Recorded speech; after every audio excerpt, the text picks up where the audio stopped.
If you've got a cupboard full of supplements that you've bought, hoping they would help your menopause symptoms, but instead they've just left you feeling as irritated and exhausted as before, only now your wallet is lighter, then this video is for you. Taking best guesses like this is not just a waste of money, but it's also allowing your symptoms to make everything harder than it needs to be. In this video, I'm going to break down the supplements that actually have evidence behind them, what's worth your time, and suggest a simple core stack that you can follow without overthinking it. So you can stop experimenting and start seeing real improvements in your well-being and gain back control of your body again. If you like to jump around the video, there are timestamps in the description below. Now let's crack on. Before we get into which supplements might actually be worth trying, we need to clear up the reason so many women end up disappointed in the first place. It feels like every influencer under the sun has a supplement to recommend, but many are more hype than health. They are often marketed with a lot more confidence than the research behind them deserves. Before we get into which supplements might actually be worth trying, we need to clear up the reason why so many women end up disappointed in the first place. It feels like everyone and every influencer under the sun has a supplement to recommend, but many are more hype than health. Different products often get grouped together as though they do the same thing, even when the ingredients, dose, or quality are completely different.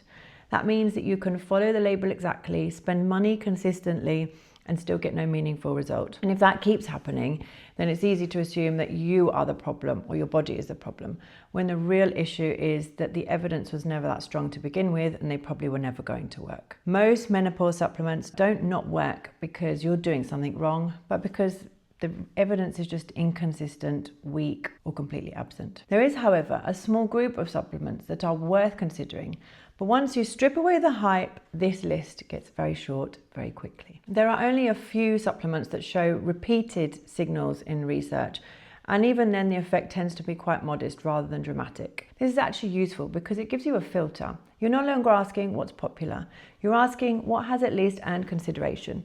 And if you're someone who wants a more evidence-based and less influencer-based approach, using the evidence base alone can prevent a lot of wasted time and trial and error. Another thing that will narrow your search is considering which supplements are safe to take. Many contain a lot of fillers, harmful substances like heavy metals, and some don't even contain what it says they contain on the label. I actually have a whole video about this that you can check out. It's probably up here somewhere, the link. But essentially, you need to check the ingredients carefully, go for reputable brands that do third-party testing or have some kind of certification like NSF Safe for Sport.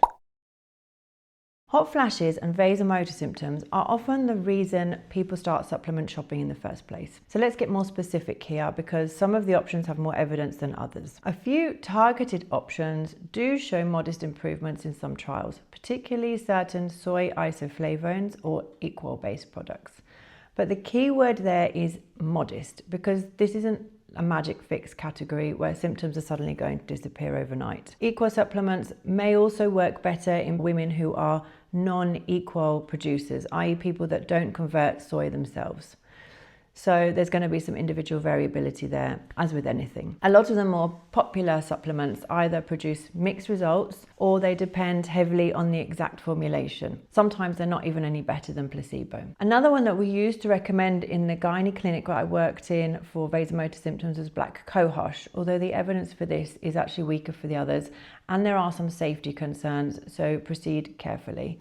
Although some patients did have anecdotal benefits from that for me. Just as an aside regarding vasomotor symptoms, they are also associated with an increased risk of adverse effects in later life. This is stroke, heart attack. So if you are suffering severe vasomotor symptoms, really consider your cardiovascular risk factors, smoking, exercise, weight, these things to help mitigate your risk going forward. Also, while we're talking about vasomotor symptoms, if they are bothering you, consider HRT.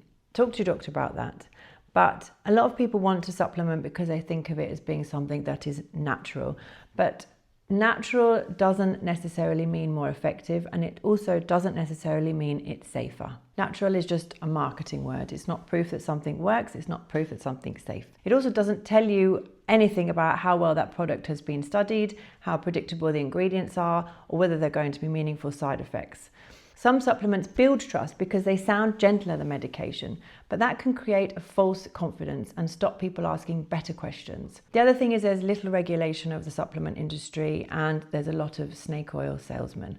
When the evidence is already weak, adding a safety uncertainty on top makes the decision even less worthwhile. Just because a supplement is natural doesn't mean it's safe or effective. And as I mentioned earlier, some like black cohosh, while they may work anecdotally for some people, they do have real safety concerns.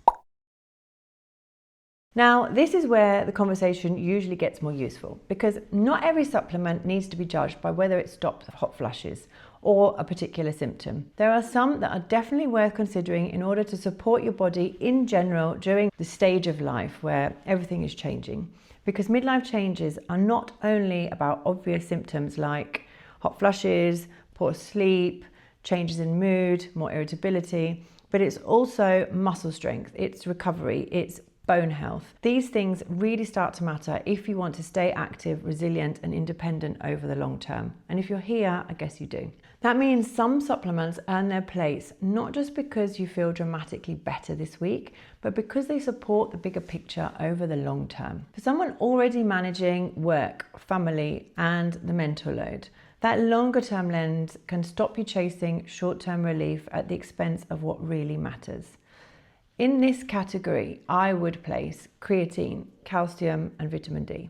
These for me are like the strong men of supplements. They support muscles, they support brain health, they fight fatigue and support bone health, all of which are really, really important. Personally, in my stack, I take 10 to 20 milligrams of creatine a day, depending on how I feel. 5 to 10 is the basics. If I've had a really bad night, I do have a little baby, so that's quite often, I will take 20 milligrams.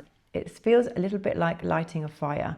It helps recovery, sleep, and fatigue, and there is evidence for this. It's not just how I feel, although how I feel is also valid. The other supplement that everyone should be taking, actually regardless of stage of life, but specifically in midlife, is vitamin D. Vitamin D is not something that we can absorb from the sun between around October to April, in the UK at least. And the recommendation is that everyone should be supplementing through the winter, but I actually think that everyone should be supplementing through the year as well. Now, although the NHS or your GP may not be keen on repeatedly testing your vitamin D, I do think that getting your levels checked every now and again is a good idea because some people just need higher doses and some people need lower doses. And knowing which of those you are and making sure that your vitamin D level is in that sweet spot around 60, 50 to 60, that is a good level to aim for. And it affects so many mechanisms in your body that it's just vital. Personally, I also take calcium, and I think calcium is very important because it's involved in all sorts of cellular processes,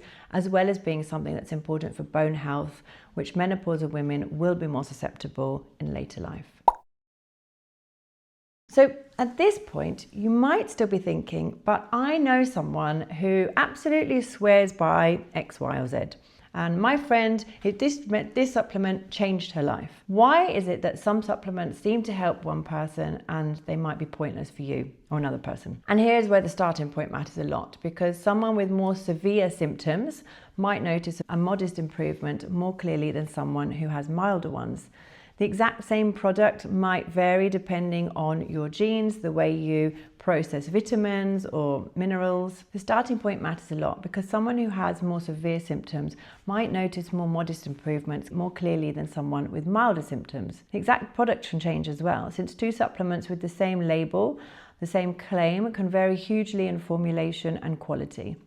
And then there's also individual biology, including how your body processes certain compounds, the genes you have, on whether you're the type of person who's going to respond in the first place. That means that mixed experiences are not always proof that one person is right and the other is wrong. Sometimes they're just genuinely reacting differently to the same conditions. So supplements are this variable. How do you stop the cupboard getting fuller and fuller and confusion getting worse?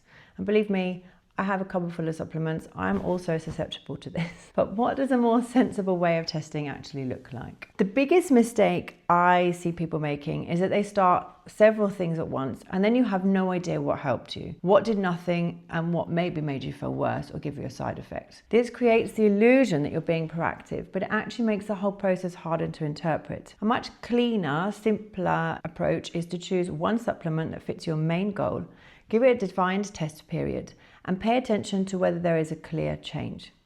If there's no obvious benefit, moving on quickly is often more useful than staying loyal to something just because you bought the bottle. So instead of stacking multiple supplements at once, the most effective approach is to test one over a defined period of time, stop quickly if there's no clear benefit. The only caveat I would say to this is that things like vitamin D and calcium may not affect how you feel in terms of your well-being, but they are affecting your well-being long-term. We don't want our supplements to become a full-time job. Let's talk about the core stack to consider and then build from that. Most women don't need a huge stack. They just need a calmer decision-making framework that starts with matching the supplement to the actual problem you're trying to solve, rather than buying everything menopause related on instinct because it has a pink label and it says it's for women of a certain age. It also means prioritizing options with the clearest rationale and the evidence base first, and then keeping the rest unless there's a specific reason to add them in. The benefit of that approach is not just a lower cost, it's also less mental clutter, fewer variables,